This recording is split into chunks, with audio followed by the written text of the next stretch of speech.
खुदावंद यीशु मसीह के अज़ीम बाबरकत और ज़िंदगी बख्श नाम में आप सबों की सलामती हो। अज़ीज़ो, खुदावंद के पाक कलाम में से आज मैं जिस बयान पर आपके साथ हम कलाम होना चाहता हूँ वो है खुदावंद के पाक कलाम में से पहला सलातीन उसका 11 बाब और उसकी 4 आयत। आइए कलाम मुक़द्दस को खोलते हैं और देखते हैं कि क्या लिखा है। क्योंकि जब सुलेमान बूढ़ा हो गया तो उसकी बीवियों ने उसके दिल को गैर माबूदों की तरफ माइल कर लिया और उसका दिल खुदावंद अपने खुदा के साथ कामिल ना रहा जैसा उसके बाप दाऊद का दिल था। खुदावंद के पाक कलाम के पढ़े और सुने जाने पर खुदावंद की बरकत हो, आमीन। अजीज़ों, आज हम चंद बातों पे गौर करेंगे जो सुलेमान बादशाह की ज़िंदगी में रूनुमा आई हैं। सुलेमान अब तक ज़िंदा रहने वालों में से सिर्फ वह एक ऐसा शख्स था जो अक्लमंद गिना जाता है। खुदा ने उसे एक अक्लमंद और समझदार दिल दिया। उसने दुरुस्तगी के साथ फ़ैसला किया और तामीर के साथ और उस कमाल के साथ उसने इसराइल पर अमन और खुशहाली के साथ हुकूमत की। लेकिन अतायत के बगैर हिकमत ख़तरनाक हो जाती है। अगर हम एक और जगह पे देखें, खुदावंद के पाक कलाम में से पहला सलातीन उसका 3 बाब और उसकी 12 आयत में जब देखते हैं तो यूँ लिखा है, सो देख मैंने तेरी दरख्वास्त के मुताबिक किया। मैंने एक आकिल और समझने वाला दिल तुझको बख्शा, ऐसा कि तेरी मानिंद ना तो कोई तुझसे पहले हुआ और ना कोई तेरे बाद तुझसा बरपा होगा। खुदावंद के पाक कलाम में से जब हम देखते हैं अजीज़ों कि सुलेमान को खुदा ने उसकी दरख्वास्त के मुताबिक उसको अक्ल अता की और हिकमत अता की, तो जैसे खुदावंद के पाक कलाम में लिखा है कि अतायत के बगैर हिकमत ख़तरनाक साबित हो जाती है। अगर हम सुलेमान के बारे में थोड़ा सा और आगे जाएं, देखें तो सुलेमान जो है वो 3000 कहावतें बोल सकता था। वो फितरत, हुक्मरानी, दौलत और इबादत को समझता था। अगर हम एक और जगह पे खुदावंद के पाक कलाम में से देखें, पहला सलातीन उसका 10 बाब उसकी 1 से 9 आयत जब हम देखते हैं, पहला सलातीन 10 बाब और उसकी 1 से 9 आयत, तो वहाँ पे लिखा है, सबा की मलका सुलेमान से मिलने आती है। और जब सबा की मलका ने खुदावंद के नाम की बाबत सुलेमान की शोहरत सुनी तो वो आई ताकि मुश्किल सवालों से उसे आजमाए।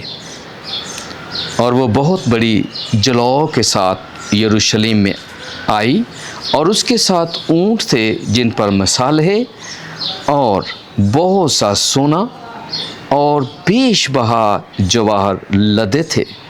और जब वो सुलेमान के पास पहुंची तो उसने उन सब बातों के बारे में जो उसके दिल में थी उससे गुफ्तगू की। सुलेमान ने उसके सब सवालों का जवाब दिया। बादशाह से कोई बात ऐसी पोशीदा ना थी जो उसे ना बताई। और जब सबा की मलका ने सुलेमान की सारी हिकमत और उस महल को जो उसने बनाया था और उसके दस्तरखान को की नेमतों और उसके मुलाजमों की नशिस्त और उसके खादमों की हाजत बाशी और उनकी पोशाक और उसके साकियों और उस सीढ़ी को जिससे वो खुदावंद के घर को जाता था देखा तो उसके होश उड़ गए اور اس نے بادشاہ سے کہا کہ وہ سچی خبر تھی جو میں نے تیرے کاموں اور تیری حکمت کی بابت اپنے ملک میں سنی تھی۔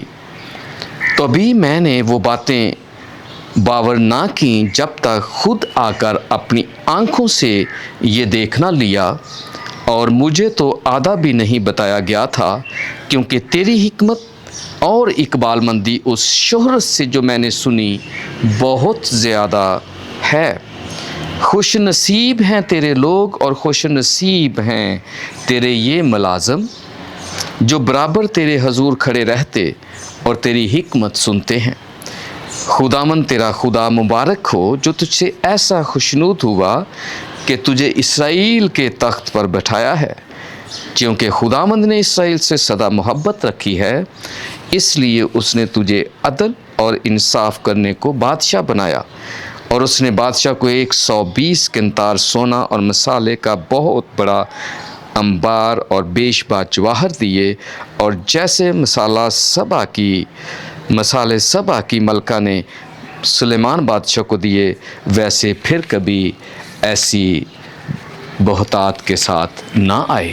خداوند کے پاک کلام کے اس پڑھے اور سنے جانے پر خداوند کی برکت ہو۔ تو عزیزو، اگر ہم دیکھیں تو یہ واقعی یہ وہ فطرت، یہ حکمرانی، یہ دولت اور عبادت کو سمجھنا صرف سلیمان کا ہی ان کی زندگی میں، سلیمان کی زندگی میں یہ ساری باتیں تھیں، اور وہی سلیمان ہی ان باتوں کو سمجھتا تھا۔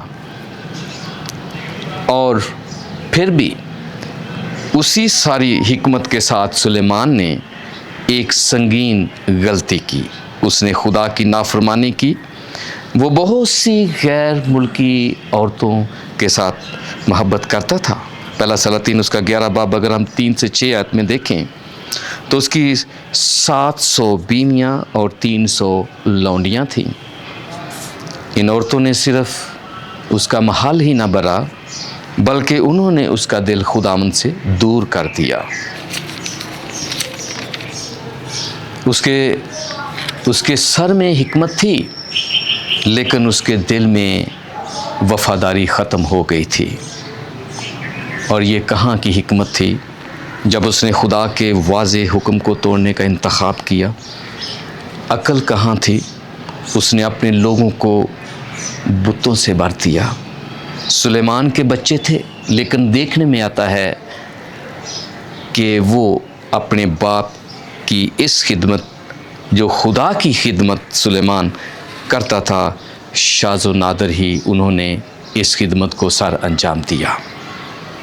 آج ہمارے لیے سوچنے کی بات ہے، جب خدا سے ہم عقل، حکمت اور اس دعا کو سمجھنے کے لیے ہم خدا سے وہ حکمت، دولت، شہرت مانگتے ہیں، تو اس پہ آج اگر ہم دیکھیں کہ سلیمان نے جب عقل مانگی اور خدا نے اسے بخش دی، جس طرح کلام مقدس میں لکھا ہے کہ یہ اس کی درخواست تھی، اس نے خدا سے درخواست کی کہ مجھے عقل چاہیے، مجھے شہرت نہیں بلکہ مجھے عقل چاہیے، کہ تاکہ میں تیرے کلام کو لے کر اپنی زندگی گزارتے ہوئے تیرے نام کو عزت اور جلال دے سکوں۔